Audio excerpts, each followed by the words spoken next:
Ngia keren ya kajing kaji hitom jong kin nong pang ha kajing yo ya uneu jing pang COVID-19 kiba hap ban sya sumar haki hospital ki private hospital kiba per nilai yo ru ya kajing ut kiba bun na ki pajba kam tam na kayeng kasem kitu kin nong pang ya kajing rem kajaka sumar nakaliang jong sarkar kala IT ka health department bakin walk out lani bakin pa sa government ya ka proposal kumno ban le khnang bang le se nakaliang ka sarkar ngila ya ka ban pej kumno bangin don benta ha ka ban weng ya ka ni kijing ka bakiduk kisuk kibapli kirangli gujuki kia kendu man kasngi hakani ka case jong kani ka COVID-19 te ngila IT ka health department bat ngila IT ru ban ngila ong yaki bakide ban pendep ya kani ka kam hapo sau pho pra kanta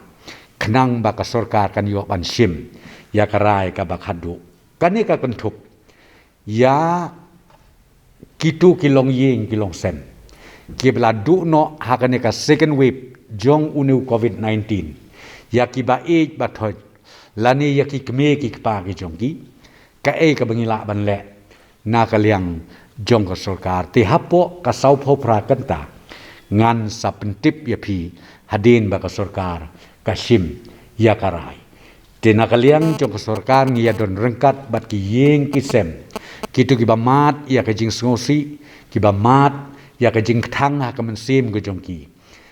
iway pe iway bat nakaliang jok sarkar ngi ya ai men sim lang ngi don bentalang bat ki ha kajing kit bok kit ruyang bakin yo ya kamet kabasyat kabaklan ya ki khon ki kti ya ki bhayeng ka basem baro asyong met